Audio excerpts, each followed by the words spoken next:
चलिए अपने आत्मा के ज्ञान और ध्यान की ओर।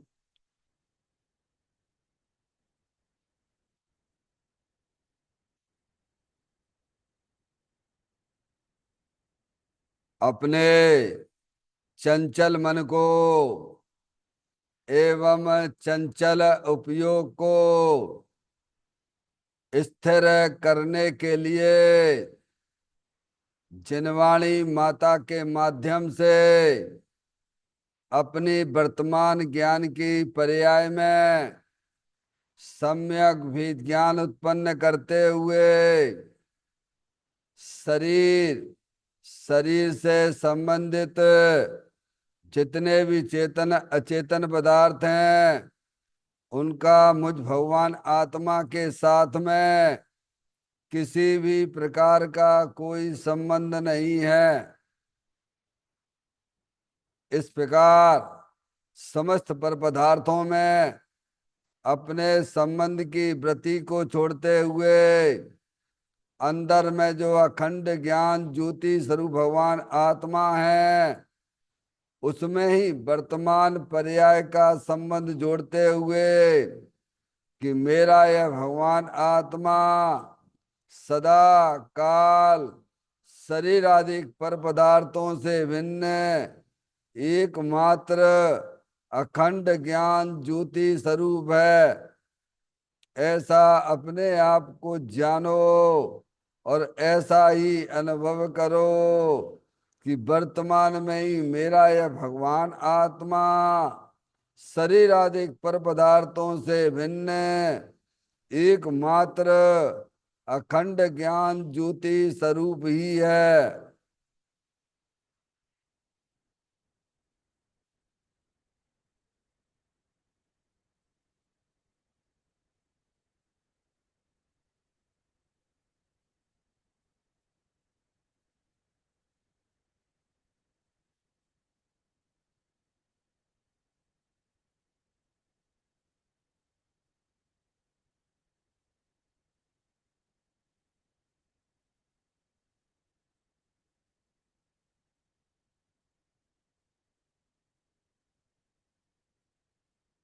इसी प्रकार से संसार अवस्था में आत्मा की पर्याय में जो विविध प्रकार की पुण्य पाप के परिणाम दिखाई देते हैं वे समस्त परिणाम पर द्रव्यों की लक्ष्य से होने वाले भाव हैं। वे हमारे आत्मा का स्वभाव नहीं है।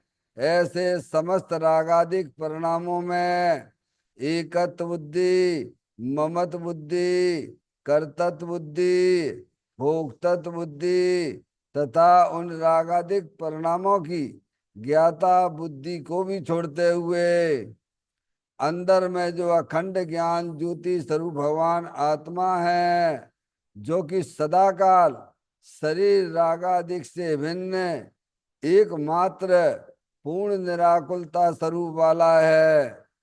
ऐसा अपने आप को जानो और ऐसा ही अनुभव करो कि वर्तमान में ही मेरा यह भगवान आत्मा शरीर रागादिक से भिन्न एकमात्र पूर्ण वीतराग आनंद मूर्ति स्वरूप है।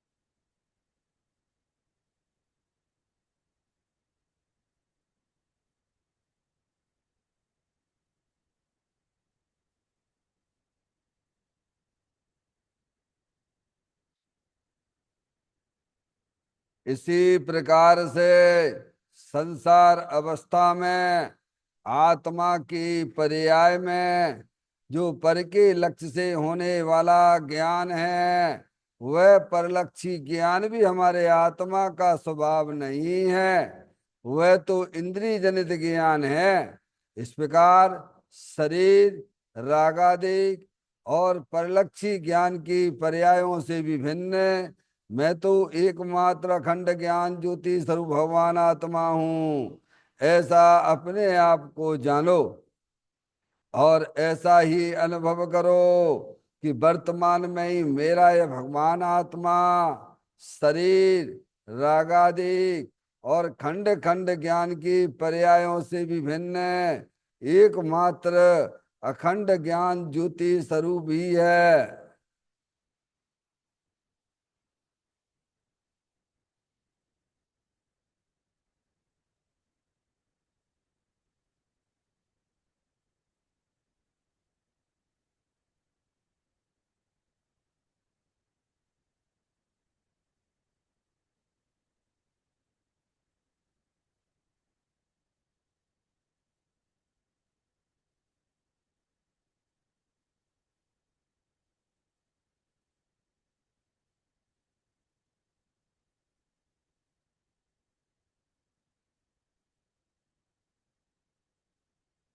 द्रव कर्म, भाव कर्म, नो कर्म रहित शुद्धात्म स्वरूपो हम। मेरा ये भगवान आत्मा सदा काल शरीर आदि नौ कर्मों से भिन्न है। मेरा ये भगवान आत्मा सदा काल ज्ञानावरण आदि 8 कर्मों से भी भिन्न है। मेरा ये भगवान आत्मा सदा काल मोह राग देश भाव कर्मों से भी भिन्न है। इस प्रकार द्रव कर्म, भाव कर्म, नौ कर्म, तीनों कर्मों से रहित मैं तो एकमात्र परम पवित्र शुद्धात्म स्वरूप हूँ, ऐसा अपने आप को जानो और ऐसा ही अनुभव करो कि वर्तमान में ही मेरा यह भगवान आत्मा तीनों प्रकार के कर्मों से रहित एकमात्र परम पवित्र शुद्धात्म स्वरूप है।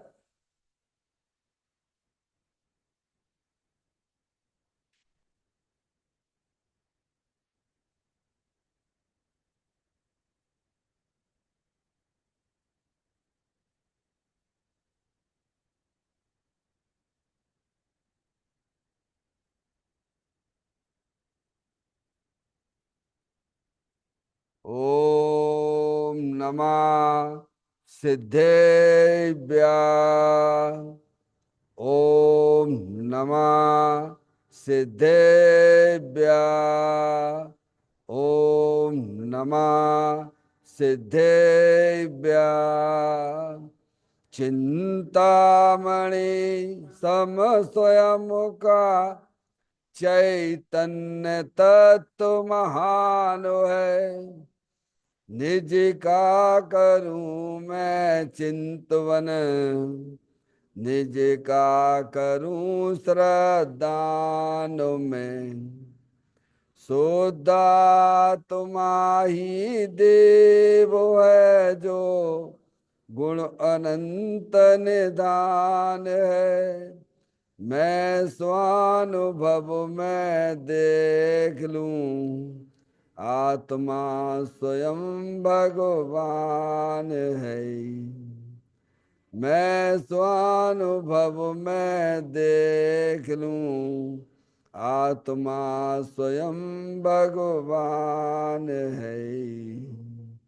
लिम्मण जान पर ठिया कम कलंक भी अपा लद्दऊ जैन परू ते परम पुड़वे भी।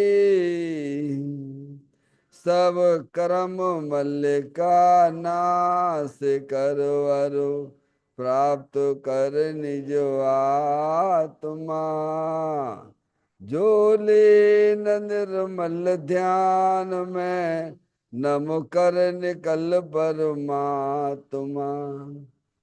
सब नाश कर घन घाति अरवरे अंत पद को पा लिया, कर नमन उन जिन देव को, यह काव्य पथ अपना लिया।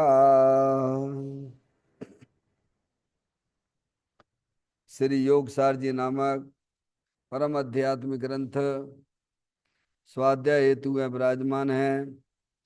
आज से 1400 वर्ष पहले इस महान पवित्र ग्रंथ की रचना दिगंबर संत योगेंद्र महाराज जी हुए हैं। उन्होंने इस महान पवित्र ग्रंथ की रचना की और उन्होंने इस ग्रंथ का नाम योगसार जी रखा। योगसार जी का सीधा सा अर्थ है मुक्ति के मार्ग में। योग का मतलब जोड़ होता है, किसका किसके साथ में जोड़ करना। तो अरिहंत परमात्मा कहते हैं कि अपनी वर्तमान शुद्ध ज्ञान की पर्याय का अंदर में जो अपना त्रिकालिक ध्रुव भगवान आत्मा, जो सदा काल द्रव्य कर्म भाव कर्म नौ कर्म से रहित एकमात्र अखंड ज्ञान ज्योति स्वरूप है, ऐसे ज्ञायक प्रभु परमात्मा के साथ में अपनी वर्तमान शुद्ध ज्ञान की पर्याय का संबंध जोड़ने का नाम योग है, जिसे शास्त्रीय भाषा में सम्यक दर्शन सम्यक ज्ञान भी कहते हैं। और चैतन्य भगवान आत्मा में ही अपनी वर्तमान पर्याय को मग्न कराना, लीन करना, स्थिर करना, उसे सार कहते हैं, यानी सम्यक चारित्र कहते हैं। तो योग सार क्या हो गया? सम्यक दर्शन, सम्यक ज्ञान, सम्यक चारित्र वाली निर्मल पर्याय, पवित्र पर्याय, जो अपने आत्मा के आश्रय से प्रकट होती है, इसे यहाँ योग सार कहते हैं। देखिएगा, इसे ही अरिहंत परमात्मा धर्म भी कहते हैं। योग सार ग्रंथ के माध्यम से 61वें नंबर की गाथा का यहाँ स्वाध्याय चल रहा है।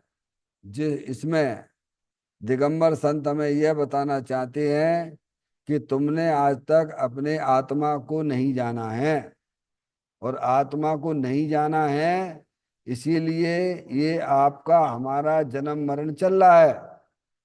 समझ में आया? तो आत्मा को जान लोगे, आत्मा रूप अनुभव करोगे, तो जन्म मरण का अभाव हो जाएगा। और जो पर्याय में दुख चला रहा है, टेंशन वाली पर्याय चली आ रही है, आश्रव तत्व है, मोराग जिसकी परिणाम है, वे सब तुम्हारी पर्याय में से गायब हो जाएंगे। आत्मा को जानने पर होती है। समझ में आया भैया? इसीलिए सबसे पहले प्रत्येक जीवार्थियों को, आत्मार्थियों का कर्तव्य है कि वे अपने आत्मा का जनवाणी माता के द्वारा परिचय करें। समझ में आया भैया? उसे देखें तो प्रभु आत्मा कैसी है, तो कहते अमूर्तिक है। तो वो आत्मा कैसी है? अमूर्तिक है। समझ गया? अमूर्तिक कह के ये नहीं कहना चाहते हैं कि उसका कोई आकार नहीं है। अमूर्तिक कह के ये बताना चाहते हैं कि जैसे शरीर जब मूर्तिक है ना, इंद्रिय ज्ञान का विषय है ना, ऐसा भगवान आत्मा नहीं है, अमूर्तिक है।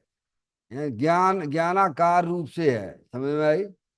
जैसे आपसे पूछे कि प्रकाश का क्या आकार है, प्रकाश किस आकार का होता है, तो क्या कहोगे आप? क्या जवाब मिलेगा आपकी तरफ से? पानी का आकार क्या है? क्या जवाब दोगे? बोलो भैया।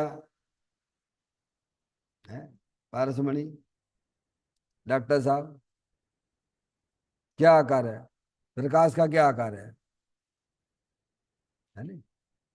पानी का क्या आकार है? निराकार। तो उसका कोई आकार नहीं है क्या?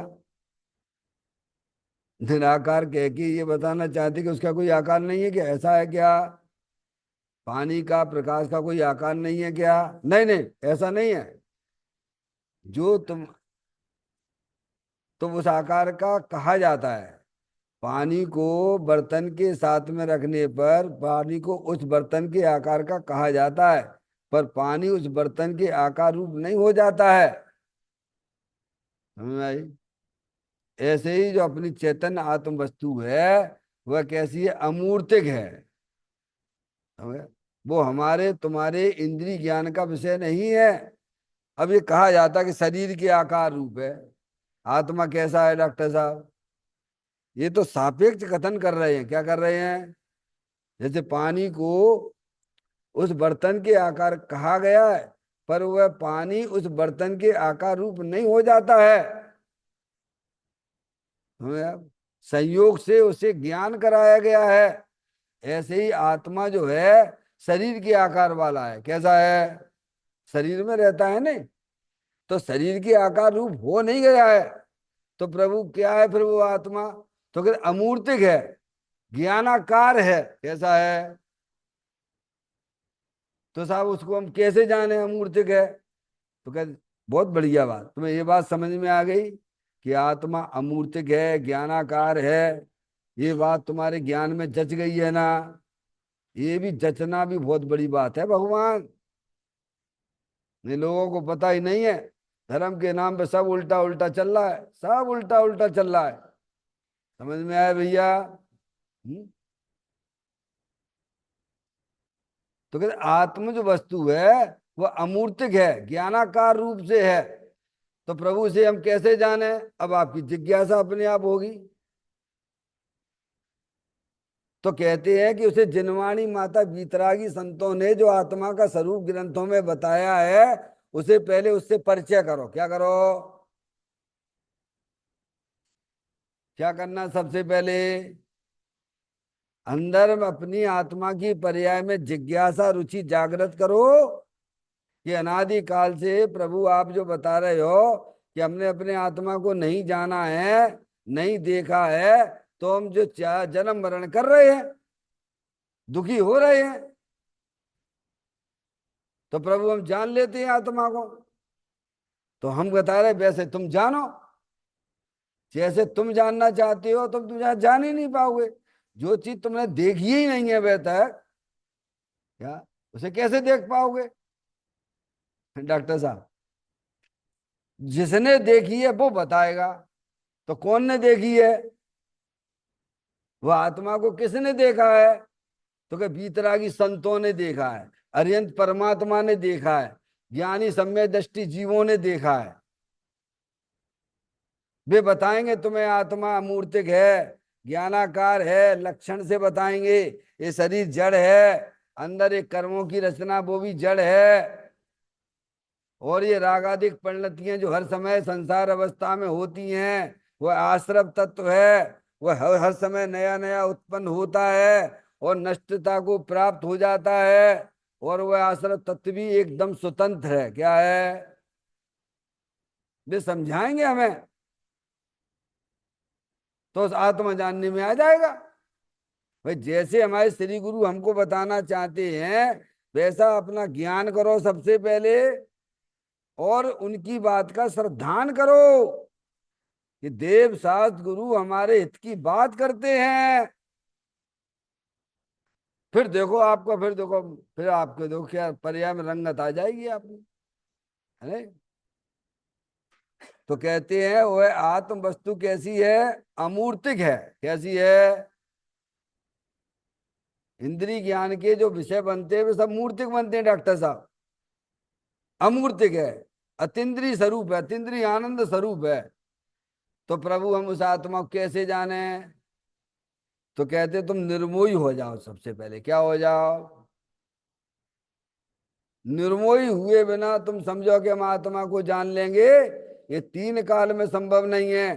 तो साहब निर्मोही हम कैसे हो? तो जाके कहते हम दीक्षा ले लें क्या? घर छोड़ दें क्या? डॉक्टर साहब, क्योंकि अब मोही रहेंगे तो फिर या घर से छोड़ना पड़े अपन को, या सब दुकानदारी छोड़ना पड़े डॉक्टर मैडम। तो इसका मतलब ये हो गया घर में रह के हम आत्मा को जान ही नहीं सकते हैं। फिर ये हमारा एक प्रश्न बन जाएगा। ये क्या हो जाएगा डॉक्टर मैडम? क्या कह रहे हैं?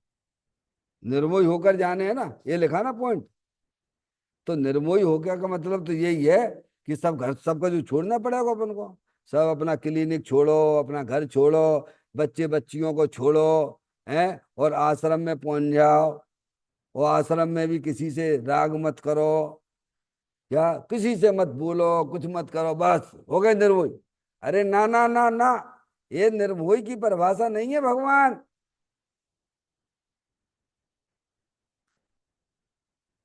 निर्मोही का मतलब होता है कि अपनी चीज को अपना जानो, अपना मानो, पर चीज को अपना मत जानो और अपना मत मानो, इसका मतलब निर्मोही है। मोह दो प्रकार का होता है, एक दर्शन मोहिनी होता है और एक चारित्र मोहिनी होता है। पहले दर्शन मोहिनी के संबंधी पाप तो दूर करो। क्या सारी दुनिया में निर्मोही की परिभाषा क्या निकालते हैं कि भाई साहब आप तो मुनि हो जाओ, दीक्षा ले लो, समझ में आए? अरे भैया पहले तुम जो है दीक्षा तो बाद में ले लेना, पहले शिक्षा तो कर लो, पहले शिक्षित तो हो जाओ जनमानी माता के द्वारा। डॉक्टर साहब, जनवाणी माता कहती है कोई बात नहीं है, निर्मोही होने के लिए आप घर में भी रह सकते हो। आप अगर ऐसा आप प्रश्न करते हो कि निर्मोही होने के लिए घर छोड़ना पड़ेगा, तो हमारे आदिनाथ भगवान जो गृहस्थ सभी तीर्थंकर, एक नहीं सभी तीर्थंकर, सब ने शादी की है। इस पंचम काल के 5 तीर्थंकरों को छोड़ दीजिए आप, जितने भी तीर्थंकर होते हैं वे सब शादी करते हैं और सब सम्यक दृष्टि होते हैं। डॉक्टर साहब, फिर तुम्हें उन्हें भी तो वही कहना पड़ेगा। रामचंद्र जी को भी गृहस्थ अवस्था में उन्हें आपको मोही कहना पड़ेगा। भरत बाहुबली जी को आपको जो है मोही कहना पड़ेगा। उनकी गृहस्थ अवस्था की बात कर रहे थे, समझ में आई भैया? हम्म। लड़ाई झगड़ा कर रहे हैं भरत बाहुबली, ऐसा ऐसा बढ़िया युद्ध जैसे भाइयों में अभी वर्तमान में तो ना देखा जाता ऐसा। ऐसा भी उनका युद्ध हुआ, घर में रह के हुआ है। डॉक्टर साहब, और छाया समय दृष्टि है, कैसे है? ऐसे वैसे भी नहीं है, ये सब जिनके नाम लिए हमने सब निर्मोही हैं, सब निर्मोही हैं। गृहस्थ अवस्था में रह के आत्मा निर्मोही बन के रह सकता है भगवान। मोह दो प्रकार का होता है, एक दर्शन मोहिनी होता है, एक चारित्र मोहिनी होता है। ये भगवान ने कहा है, ग्रंथों में लिखा हुआ है। अभी तो आपकी यही बात चल रही, निर्मोही होकर जानो। तो अब इसको ये लगता है निर्मोही होने के लिए भैया सबको छोड़ना पड़ेगा, पारसमणि सब छोड़ना पड़ेगा, घर छोड़ना पड़ेगा, अपने रिश्तेदारी छोड़ना, अपने परिवार को छोड़ना पड़ेगा। अरे भाई छोड़ना नहीं पड़ेगा, वे सब छूटे हैं ऐसा ज्ञान करो। समझ में आया भैया? घर भर नहीं छोड़ना है, घर छूटा हुआ है ऐसा ज्ञान करो। शरीर नहीं छोड़ना है, शरीर छूटा है।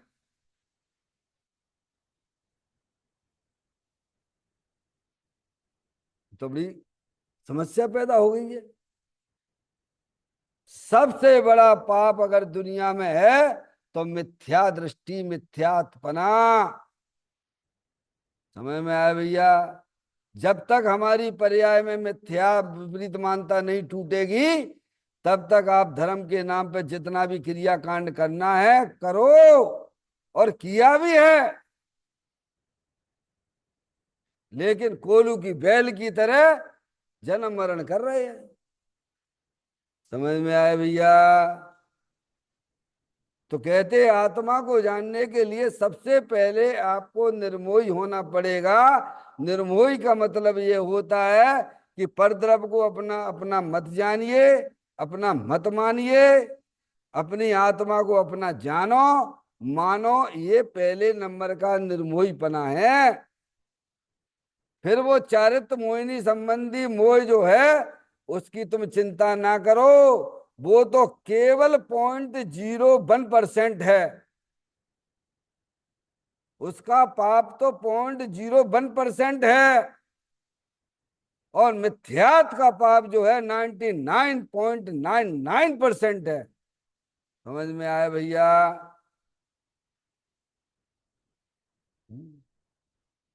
इधर हमारा ध्यान नहीं जाता है। दिगंबर संत कह रहे हैं भैया तुम अपनी आत्मा को नहीं जानोगे, उसे तुम अपना नहीं मानोगे, तो तुम ऐसे ही अनादिकाल से लुढ़कते चले आ रहे हो और लुढ़कते लुढ़कते चले जाओगे। तुम्हारी पर्याय में एक समय भी अतीन्द्रिय आनंद की प्राप्ति नहीं होगी। समझ में आया भैया? लेकिन तुम हो अतीन्द्रिय आनंद स्वरूप भगवान आत्मा, बने बनाए हो, तुम्हें बनाने नहीं है, लेकिन तुम जानते ही नहीं हो, समझते ही नहीं हो कुछ भी। ये कह रहे वे क्या भैया, अपनी आत्मा को पहचानिए, तुम चेतन स्वरूपी भगवान आत्मा हो। नहीं हम तो सब लड़का हैं, हम तो लड़की हैं, मानते रहो तुम। अरे हम मानने लग जाए ये मंदिर हमारा तो हमारा हो जाएगा क्या? अभी आएंगे टस्टी उठा के फेंक देंगे, चलो बाहर निकलो, आप अपनी कर लीजिए, अच्छा से काम कर लीजिए, आप नहीं करने देंगे। हमें मानता का सबसे बड़ा दोष है। मानता का दोष 99.99% का है।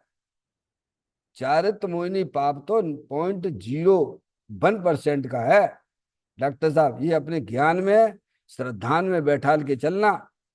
निर्मोही का मतलब ये नहीं है कि जाके घर छोड़ के दीक्षा ले लेना, ये बिल्कुल भी अर्थ नहीं है ये। नहीं तो बहुत बड़ा दोष आ जाएगा, बहुत बड़ा दोष आ जाएगा। घर गृहस्थ में रहने वाले छायक सम्य दृष्टि जैसे जीव सबको आप मिथ्या दृष्टि देखोगे।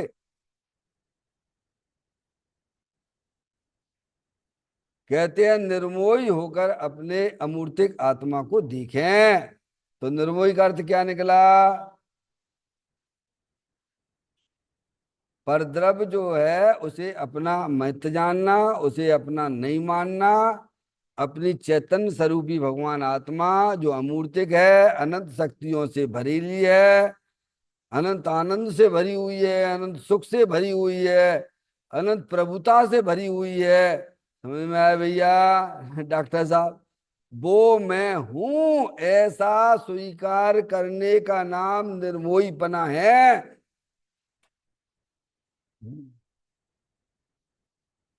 अभी तो आप पढ़ रहे थे डॉक्टर साहब मोक्ष मार्ग प्रकाशक से पंडित टोडामल जी के द्वारा कही हुई वाक्यों को। मैं अमूर्तिक प्रदेशों का पुंज, प्रसिद्ध ज्ञानादि गुणों का धारी, अनादि निधन वस्तु मैं हूं ऐसा मानना। ये शरीर आदि ये जो है जिसका नवीन संयोग हुआ है, ज्ञानादि से रहित है, वह पर है। निज को निज पर को पर जान, फिर दुख का नहीं लेस निशान। सारे दुख आपके विलय को प्राप्त हो जाएंगे डॉक्टर साहब, यही बैठे बैठे हो जाएंगे। फिर हमारे क्लिनिक का क्या होगा? कौन का क्लिनिक? कौन का क्लिनिक? अरे कौन का क्लिनिक भैया? तुम तो आत्म वस्तु हो, चेतनेश्वर हो। तुम तो शरीर को देखते हो तो क्लिनिक याद आता है। आत्मा देखोगे तो सिद्ध भगवान दिखेंगे। क्या भगवान? अरे दृष्टि का ही तो खेल है ना। आत्मा देखने पर सिद्ध भगवान देखते हैं, शरीर देखने पर पूरा परिवार खड़ा हुआ, पूरा संसार खड़ा हुआ है। फिर आप विकल्प करके बता दीजिए आप क्या? मूल में जड़ काटो ना भगवान। तो कहते निर्मोही होकर कैसे? मत ये मोह छोड़ दीजिए आप। फिर देखो कितनी बढ़िया आपकी भगवान की पूजा भी होगी, भक्ति भी होगी, सब बढ़िया बढ़िया आपका होने वाला है, सब बढ़िया होगा। फिर आप करो सिद्ध चक्र मंडल विधान की पूजा। ऐसा मन लगे डॉक्टर साहब कि उठने की आपकी इच्छा ही ना हो। क्यों? क्योंकि आपका दृष्टि बदल गई, आपका लक्ष्य बदल गया। मैंने कहा नहीं, एक बार की बात है, मैं उधर गया था यूपी में, रुड़की में, पर्यूषण पर में। नया नया बंदा आया हुआ था, आते ही है नए नए लोग आते ही हैं पर्यूषण पर में। तो एक व्यक्ति जो 4-5 दिन बाद बोलता है, 5 दिन बाद बोलता है डॉक्टर साहब कि पंडित जी साहब आपके प्रवचन में ये मेरे को कैसे का समय समय पास हो जाता है पता ही नहीं पड़ता है, कहाँ चला जाता समय हमको मालूम ही नहीं पड़ता है। 1 घंटा 1.5 घंटा जो भी आप लेते हैं हमको तो पता ही नहीं पड़ता। तो क्यों ऐसा हुआ? क्योंकि मैं अपनी बात है ना, आत्मा अपनी लगेगी तो समय का पता नहीं पड़ेगा। समझ में आए भैया? फिर विकल्प सब धराशायी हो जाते हैं, सब धराशायी हो जाते हैं। समझ लिया? फिर थोड़े बहुत विकल्प रहते हैं, उन्हें ज्ञानी जानते हैं, उन्हें ज्ञानी पहचानते हैं कि ये चारित्र मोहिनी अभी रहेगा, वो अपना काम करेगा। अगर पूरे विकल्प ही चले जाए डॉक्टर साहब, तो फिर क्या अष्टद्रव से आपकी पूजा मां मत करना, यहाँ आके करने लग जाना। तो वे तो जड़ है, तुम चेतने से रहो। बोलो कौन की करने? अरे बोलो भगवान। अरे नहीं आई बहन जी समझ में? वे भगवान तो जड़ है, ठीक है। और तुम कह रहे हमारा पूर्व में चलो, तो सबसे पहले तुम्हारी पूजा करें। तुम तो चेतनेश्वर भगवान आत्मा हो, वे अरिहंत परमात्मा है। समझ में आया भैया? इसीलिए इस गाथा का जो पॉइंट है, उस पॉइंट से अगर आप देखेंगे, विचार करेंगे, तो आपको सब कुछ बढ़िया बढ़िया दिखाई देगा। सबसे पहले हमारा दृष्टि है निर्मोही होकर आत्मा को जानो। तो डॉक्टर साहब दृष्टि हमारी कहाँ चली जाती है? सीधी बोला ईमानदारी से। नहीं, अभी तो ये सब छोड़ना पड़ेगा, क्योंकि सब छोड़े बिना तो आत्मा को जान ही नहीं सकते। सबसे पहले हमारा हमारा ज्ञान उधर ही काम करेगा। किधर काम करेगा? देखो, आचार्य भगवंत कह रहे हैं कि निर्मोही होकर अपने आत्मा को जानो। और आत्म वस्तु अमूर्तिक है, उसे जानने के लिए तो अपन को आश्रम में रहना पड़ेगा। और वहां जाके भी कहा एकदम बिल्कुल चुपचाप, किसी से कुछ मत बोलो। अरे भाई, ये नहीं है निर्मोही का मतलब। डॉक्टर साहब, मैं रह चुका हूँ, 8 साल रह चुका हूँ, ध्यान रखिए, आश्रम से ही आया हूँ। हाँ, सब मालूम है, आश्रमों की कहानियां सब पता है मेरे को। तो कहते हैं निर्मोही होकर अपने अमूर्तिक आत्मा को देखें। तो निर्मोही का मतलब केवल मात्र इतना ही है, ये शरीर आदि जो है वे परद्रव्य हैं, रागादिक परिणतियां भी परद्रव्य हैं। डॉक्टर साहब, शरीर, शरीर से संबंधित जितने भी चेतन अचेतन पदार्थ, 1 नंबर पॉइंट, पहले नंबर का पॉइंट, शरीर, शरीर से संबंधित जितने भी चेतन अचेतन पदार्थ हैं, वे मेरे नहीं, वो मैं नहीं। समझ में आया? दूसरे नंबर का, अंदर में जो परद्रव्य के लक्ष्य से, चेतन अचेतन द्रव्यों के लक्ष्य से जो हमारी आत्मा की पर्याय में विभाव रूप परिणतियां होती हैं, जिसे भगवान ने आश्रव तत्व कहा है, मोह राग द्वेष के परिणाम कहे हैं, वे भी मेरे नहीं। क्या कहा? वे रहेंगे, शरीर भी रहेगा, बाहर के चेतन अचेतन पदार्थ भी रहेंगे, पर वे मेरे नहीं, मैं वो नहीं। मैं तो चेतनेश्वर भगवान आत्मा हूं, ये स्वीकार करना, ये पहले नंबर का दर्शन मुनि भाग जाएगा। आप समझिए। आप फिर देखो आपकी पर्याय में निराकुलता आ जाएगी। क्यों निराकुलता क्यों आएगी? क्योंकि आपका जो मैंपना है, जो अपनापना है, जो अपनापन है ना, वो कहाँ जाके बैठ गया? अरे पहले अपनापन कहाँ चल रहा था? पहले शरीर को अपना जानकर परिवर्तन कर रहा था। डॉक्टर साहब, जैसे किसी किसी का गोला नहीं खिसक जाता यहाँ से, बायोगोला। भैया बायोगोला किसका है? हमारा किसका है? बायोगोला खिसक जाता है ना। फिर कितनी डॉक्टर साहब, मैडम, डॉक्टर मैडम, आप कितनी दवाई लिखोगे आप? ये बायोगोला खिसक गया है क्या? तो कितनी दवाई लिखोगे आप? ये दवाइयों से ठीक ना होगा। उसका तो एक ही इलाज है, जहां से खिसक गया है वहां उसे यथा स्थान बैठा दिया जावे, तो निरोगता आ जाती है। ऐसे ही हमारा अनादिकाल से शुद्ध ज्ञान रूपी वायुगोला खिसका हुआ है, वह अपने चेतन भगवान आत्मा के साथ संबंध जोड़ लेता है, तो नियम से, गारंटी से पर्याय में निराकुलता, अतीन्द्रिय आनंद, सुख, शांति वाली पर्याय प्रकट होती है भगवान। तो कहते हैं निर्मोही होकर अपने अमूर्तिक आत्मा को जानना। पाठ करते हैं। अशरीरी को सुशरीरी अरे से देह को जड़ जान लो, सब छोड़ मिथ्या मोह इस जड़ देह को पर मान लो। अब इसके कुछ पॉइंटों पे अपन विचार कर रहे हैं। थोड़ा पॉइंट बड़ा है, इसीलिए थोड़ा आराम से शांति से चल रहे हैं अपन, और उसको पॉइंटों पर भी विचार करना पड़ेगा। पूरा पढ़ता हूं, फिर उसके बाद आगे बढ़ते। आत्मा के साधक को उचित है कि वह अपने को जड़ शरीर रहित ज्ञान शरीर ही समझे, तथा पुद्गल परमाणुओं से रचित इस जड़ मूर्तिक शरीर को कारागृह समझे। अपनी प्रत्येक क्रिया को आत्मा के साथ जोड़े तथा पर से प्रेम तोड़ दे। जब तक अतीन्द्रिय आनंद तथा सुख से भरपूर हूं, ऐसी श्रद्धा ज्ञान तथा रुचि नहीं होगी, तब तक शरीर और शरीर के साधनों को हितकारी मानकर उनका आदर करेगा। शरीर निरोग रहे, शरीर को सर्व प्रकार की अनुकूलता रहे तो ठीक ऐसी बुद्धि मिथ्या दृष्टियों को होती है। इसीलिए हे साधक, तू ऐसी मिथ्या दृष्टि से दूर रह। तेरे आत्मा की निरोगता और अनुकूलता से तू सुखी है। ऐसी श्रद्धा हुए पीछे पर में अपने पने की मान्यता छूट जाती है। अज्ञानी को अंदर के आनंद का अनुभव नहीं, इसीलिए बाहर में आनंद है। ऐसी श्रद्धा कर किए बिना रहता नहीं। शरीर निरोगी रहे तो मैं सुखी, ऐसा मानकर अनित्य शरीर आदि में ही अज्ञानी मग्न रहता है। देख लेना जो लक्षण बताए ना उसमें, हम काय में मग्न हैं। अरे ज्ञानी हो क्या अज्ञानी हो?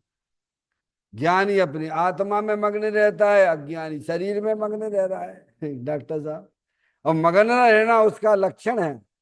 देखो भैया, हमने आपको बताया था श्रद्धा नाम का गुण, डॉक्टर साहब, ज्ञान नाम का गुण और चारित्र नाम का गुण, ये तीनों जो गुण हैं उनकी जो या तो विभाव रूप परिणतियां हो रही हैं या फिर स्वभाव रूप परिणतियां होंगी, पर्याय हुए बिना नहीं रहेगी।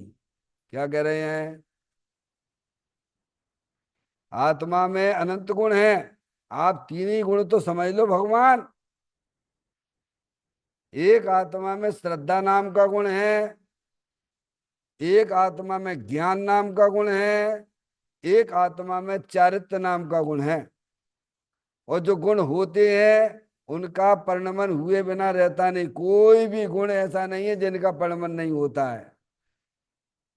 अज्ञान दशा में वे गुण विपरीत रूप से परिणमन कर रहे हैं। समझ में आया? आत्मा को नहीं जानने पर उन गुणों का परिणमन मिथ्या दर्शन, मिथ्या ज्ञान, मिथ्या चारित्र रूप से परिणमन करता है। और जब आत्मा का ज्ञान हो जाता है, आत्मा की जब दृष्टि होती है, तब वे गुणों की पर्याय सम्यक दर्शन, सम्यक ज्ञान, सम्यक चारित्र रूप से परिणमन करती हैं। परिणमन बिना कोई भी गुण होता नहीं है। डॉक्टर साहब, अज्ञानी जीव शरीर को अपना जानकर, अपना मानकर उनमें मग्न हो रहे हैं। अब तुम ज्ञान करो, क्या ये घटना हमारे साथ में घट रही है कि नहीं घट रही है? घट रही है तो तुम अज्ञानी हो। ज्ञानी तो अपनी आत्मा को अपना जानते हैं, अपना मानते हैं और आत्मा में ही मग्न रहते हैं। ये ज्ञानी का परिणमन है। अज्ञानी का परिणमन शरीर को अपना जानना, अपना मानना और शरीर में ही मग्न रहना, 24 घंटा उसी में बस मोह मोह भगत मोह मस्त रहते हैं। पहचान लो, लक्षण दे रहे ज्ञानी बता रहे हैं। अनादिकाल से हमारे साथ में क्या हो रहा है? यही तो हो रहा है ना। अभी जितने भी साल अपने शरीर के साथ में रहे हो, मनुष्य पर्याय में क्या कर रहे हो बोलो डॉक्टर साहब। चलो भूत की बात है तो छोड़ दो भैया। अरे इसी की ले लो, 40 साल, 50 साल, 60 साल, 70 साल, जितना भी कैसे शरीर के साथ में हमें संयोग मिला है, कर क्या रहे हो? क्या ये घटना हमारे साथ चल रही है कि नहीं चल रही है? अभी आपको कुछ कहें डॉक्टर साहब बुरा लग जाएगा, अथवा आप मेरे को कहो तो मेरे को बुरा लग जाएगा। कोई भी कोई भी ऐसा शब्द बोल दो जिससे का समय जो है झगड़े पैदा हो जाए। समझ में आए भैया? तो इसका मतलब ही यही है ना कि तुम उस शरीर पर तुम्हारी दृष्टि है, शरीर को तुम अपना जान रहे हो, मान रहे हो। ये तो ज्ञानियों के ऊपर भी ऐसे उपसर्ग आते हैं, यहां तक कि सिकड़ी भी जला दी जाती है, मरा हुआ सर भी पहुंचा डाल देते हैं। कितने कितने उपसर्ग आते हैं। हमारे दिगंबर संत मुनिराज हैं ऐसे सड़क पे स्वतंत्रता रूप से विचरण करते हैं, उनको कोई विकार ही नहीं होता है। कैसी बढ़िया बढ़िया कैसे में औरतें जाएं, लड़कियां जाएं, क्या ऐसा में देखें तो भी उन्हें विकार नहीं होता है। और हम चिंतन करें, विचार करें तो वैसे ही भावुक हो जाते हैं। इसका मतलब क्या है? क्योंकि ज्ञानियों की दृष्टि में वह चेतन भगवान आत्मा बस रहा है, और अज्ञानियों के ज्ञान में उनका शरीर बसता है। हाँ? समझ में आती भैया? इन 3 गुणों को आप समझ लीजिए, 3 गुणों के परिणमन को समझ लीजिए। समझ में आई? ये इस पॉइंट इसमें बात आने वाली है। थोड़ा शांति से सुनना भैया, थोड़ा थोड़ा चलेगा। देखिएगा, कहते हैं आत्मा के साधक को उचित है। क्या उचित है? जो अपना कल्याण करना चाहता है, साधक यानी जो अपना कल्याण करना चाहता है, उसके लिए क्या करना चाहिए? हम सब कल्याण ही करना चाहते हो, और क्या के आए मंदिर में? जो घर में लगे हैं, भोगों में लगे हुए हैं, विषय वासना मस्त हो रही है, क्या लेने देने? समझ में आए भैया? हम आप सब कल्याण की दृष्टि से आते हैं, शास्त्र सुनते हैं, कल्याण की दृष्टि से सुनते हैं। वह अपने को जड़ शरीर रहित ज्ञान शरीर समझे। क्या जाने सबसे पहले? कि ये शरीर जो है जड़ है, अंदर ज्ञान आत्म वस्तु है, वो ज्ञान शरीर वाली है। समझ में आया भैया? चल चुकी है चाचा, थोड़ा रिपीट करते हुए ले रहे हैं। तथा पुद्गल परमाणुओं से रचित इस जड़ मूर्तिक शरीर को कारागृह समझे। फिर क्या दूसरा पॉइंट क्या दिया? पहला पॉइंट, इस जड़ से रहित होके अपने आप को ज्ञान शरीर ही देखें, एक बात। दूसरे नंबर का पॉइंट, पुद्गल परमाणुओं से रचित जड़ मूर्तिक शरीर को कारागृह समझे। डॉक्टर साहब, लगता है कारागृह? क्या नहीं लगता तो समझ लो मस्त है, का खा पियो मत करो, कहा क्या करना है? अरे खूब कमाओ, खूब खाओ, का समय पंच इंद्री के विषय भोग भोगो, फिर बाकी बात कीड़े बनोगे जाएंगे। एक इंद्री पर्याय में डले दिखाई दोगे, पर उठना भी मुश्किल पड़ जाएगा तुम्हें वहां से। अभी तो ज्ञानी समझा रहे हैं। कौन उठाया बता दीजिए आप। निगोदिया जी में आज कितने जीव ऐसे हैं जो वहां से निकल नहीं पाए, अनंत काल हो गया, निकलना मुश्किल पड़ता है वहां से। दुर्लभ लही जो चिंता मणि त्यों पर्याय लही तस्तणी भगवान। उधर पीछे मोह मत करना, श्री गुरु की बात को अपने ज्ञान में बैठा लेना। वे कह रहे शरीर जड़ है, और शरीर को जानने वाली चेतन अरूपी आत्म वस्तु तुम हो। ये दूसरे नंबर का है, समझ गए ना? और ये कारागृह क्या है? अब मुझे इसमें नहीं रहना है। समझ में आया भैया? मैं स्वतंत्र पंछी हूं क्या? मैं स्वतंत्र पंछी हूँ, स्वतंत्र उड़ने वाला पंछी हूँ। क्यों इस कारागृह में रहना? क्या नहीं जानता? नहीं, मेरे को नहीं रहना इसमें। फिर कहते हैं अपनी प्रत्येक क्रिया को आत्मा के साथ जोड़े तथा पर से प्रेम तोड़ दे। डॉक्टर साहब, तो आपकी क्रिया कौन सी है? अब क्रियाएं 3 प्रकार की होती हैं डॉक्टर साहब, और एक समय में 3 क्रियाएं होती हैं। प्रत्येक संसारी जीवों को एक समय में 3 क्रियाएं होती हैं। एक शरीर की क्रिया होती है, एक राग की क्रिया होती है, एक जानने की क्रिया होती है।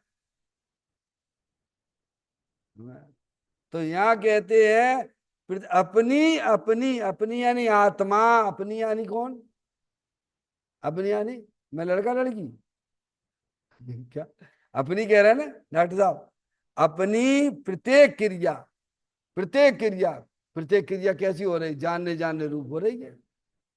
कौन सी क्रिया है डॉक्टर मैडम, आपका पुण्य का उदय है कि पाप का उदय है? नहीं, ईमानदारी से बोलना, मंदिर में झूठ ना बोलना। नहीं डॉक्टर मैडम बोले ही थोड़ा, पुण्य का उदय है। तो ये कर्म के खाते में चली गई है।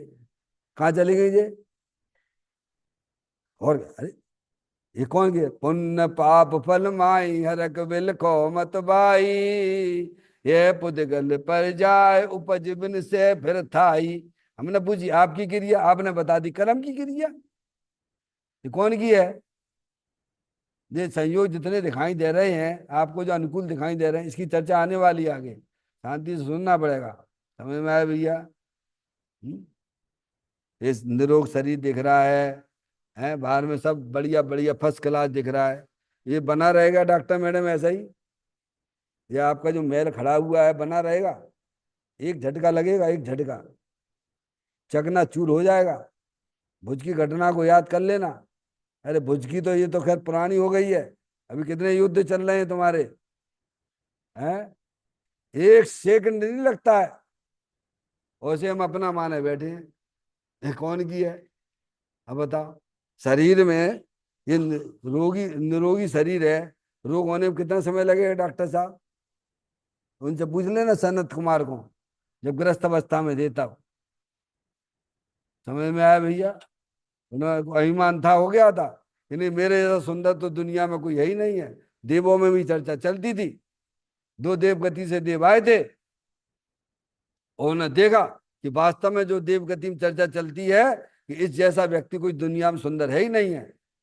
और उसने वही बोल दिया था, वो था ना उनका अखाड़ा, है कि आप जैसा वास्तव में दुनिया में कोई सुंदर नहीं है। तो राजा को अभिमान हो गया।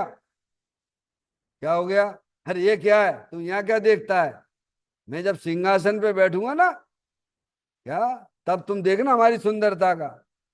ठीक है भैया, दूसरे दिन आया देव देखने के लिए तेरी सुंदरता को। डॉक्टर साहब, हे राजन, जो सुंदरता कल थी वो आज नहीं है। अरे क्या कहते हो? बैराग आ गया। कोढ़ है तुम्हें, ये तुम्हें दिख नहीं रहा, कोढ़ है तुम्हें। समझ में आए भैया? इसीलिए बिल्कुल अभिमान मत करना। हमारे ज्ञानी भगवान तो बताते हैं हमको, ये शरीर रोगों का घर है। 5,68,99,584 रोग इस शरीर के अंदर विद्यमान है। दो चार फूट गए तो तुम आगे हैं उसी को पकड़ के बैठ जाते हो। समझ में आए भैया? तो कहते हैं अपनी प्रत्येक क्रिया को, प्रत्येक क्रिया अपनी कह रहे हैं ना, अपनी यानी अपनात्मा है, जानने देखने वाले हैं। तो मेरी क्रिया जानने देखने की है। और इस शरीर की ये कौन की, को ला रहा हो डॉक्टर साहब जी हाथ, ये हाथ हिला जी। हमने कहा ना, एक समय में तीन क्रियाएं प्रत्येक संसारी जीवों को हर समय हो रही हैं। एक शरीर की क्रिया, एक राग की क्रिया अंदर अरूपी पुण्य पाप के परिणाम, और एक जानने की क्रिया। अब तुम्हें कौन सी क्रिया को पकड़ना है, कौन सी क्रिया को समझना है? वो सुत ज्ञान की पर्याय है। अब देखना, अब देखना, यहीं से देखना कहाँ क्या कर रहे हैं, देखो आप। ये योगसार ग्रंथ है भगवान, हमें आए भैया। अपनी प्रत्येक क्रिया को आत्मा के साथ जोड़ें। और हम क्या करते हैं? ये है कौन की बैठक, ये बैठक कौन की है? ये हम आप जो दिख रहे हैं यहाँ पे कौन की बैठक है? ये तो कर्म की बैठक है। और तुमने काय में जोड़ दो, अपने साथ जोड़ दिया। यानी पुण्य की चाल जो थी उसको तुमने अपने आत्मा के साथ जोड़ दिया। जोड़ दिया कि नहीं जोड़ दिया, बोला भैया? ये बोलने की है ना, बोलने की। ये कौन की क्रिया है ये? एक डॉक्टर हैं, नाम नहीं लूंगा मैं, क्या, समझ में आया भैया? और ऐसे डॉक्टर डॉक्टर साहब कि स्वयं गले का इलाज करें, स्पेशलिस्ट, नाक के स्पेशलिस्ट, आंख के स्पेशलिस्ट, कान के स्पेशलिस्ट, गले के स्पेशलिस्ट, क्या कह रहे हैं, और स्वयं की आवाज ना निकल रही। कुछ ही दिनों की बात है। क्या कह रहे हैं, और तुमने क्या किया, ये अच्छा गला है तो अपने साथ जोड़ लिया, समझ में आया, और थोड़ा खराब हो गया, अरे अब क्या करें, कर्म की चाल है, वाह रे वाह। अरे भाई, अच्छे को अपने साथ जोड़ो, बुर बुरे को कर्म के माथे डोल दो, वाह रे वाह, तुम ही एक समझदार हो।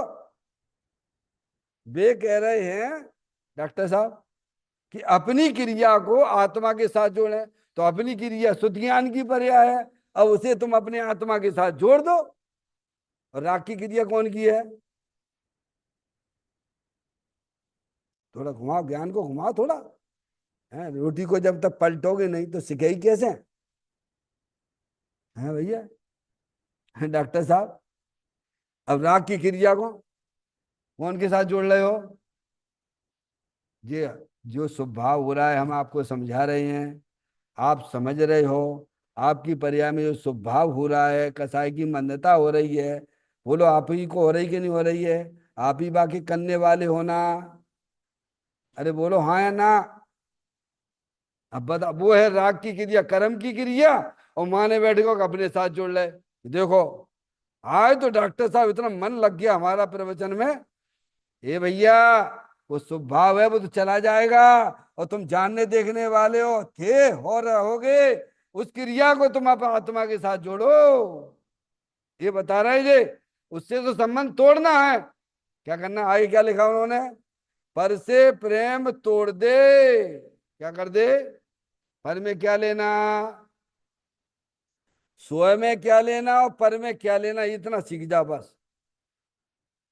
स्व में अपना चैतन्य वस्तु लेनी, जो अनंत शक्तियों से भरेली है, और पर में शरीर, शरीर से संबंधित जितने भी चेतन अचेतन पदार्थ हैं, और उनके लक्ष्य से होने वाली आत्मा में जो विभाव रूप परिणतियां हैं, पुण्य पाप के परिणाम है, वे भी पर हैं। तो यहां संबंध जोड़ो और राग से संबंध तोड़ो, ये कह रहे हैं वे। और हम क्या कर रहे हैं, शरीर भी मेरा, राग भी मेरा। डॉक्टर साहब, कितनी बड़ी भूल चल रही है, इसको कहते हैं मिथ्यात्व पाप। ये सबसे बड़ा पाप है, दिखता नहीं दुनिया को, दुनिया को तो वो दिखाई देता, सप्त व्यसन का पाप दिखाई देता है क्या, अंदर में कैंसर का रोग पनप रहा, बाकी की खबर ही नहीं है। डॉक्टर साहब, सप्त व्यसन के पाप तो पाप दिखते हैं, और श्रद्धा का पाप पाप दिखता ही नहीं है। ये तो पूज्य गुरुदेव श्री जैसा व्यक्ति यहाँ आया, और उन्होंने हमें बता दिया, अरे भाई सबसे बड़ा पाप जिन दर्शन में तो मिथ्यात है दर्शन, एक चीज को दूसरी चीज में मिलाना, मिलाना नहीं, मिलते नहीं है भगवान, एक चीज दूसरे चीज में मिली नहीं है, मिल नहीं रही है, और जो मिलाने का जो परिणाम किया जा रहा है उसे मिथ्यात दृष्टि कहते, मिथ्यात का पाप कहते हैं। खूब मिलाओ मिलाओ, शरीर को भी अपने मिला लो, राग को भी अपने मिला लो, सारी खिस्सा भी तुम कर लो, नीचे चले आओ गड्ढे में। समझ में आया भैया, आगे की चर्चा भी नहीं हो पाई, कल करेंगे। चैतन्य का ये स्मरण प्रति क्षण करो रे, भवि के अनंत दुख को पल में हरो रे, अक्षय अनंत निज सुख निदान पाओ, गाओ अरे नित इसी के गीत गाओ, गाओ अरे नित इसी के गीत गाओ। 9 बार नमोकार मंत्र का स्मरण।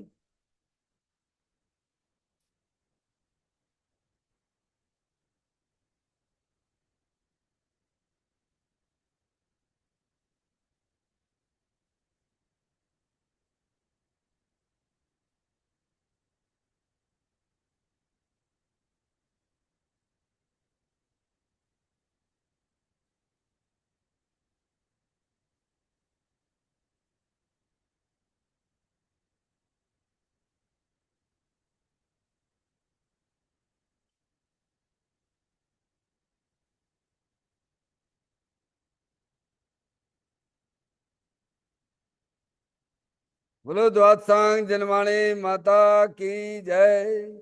महान जैन धर्म की जय।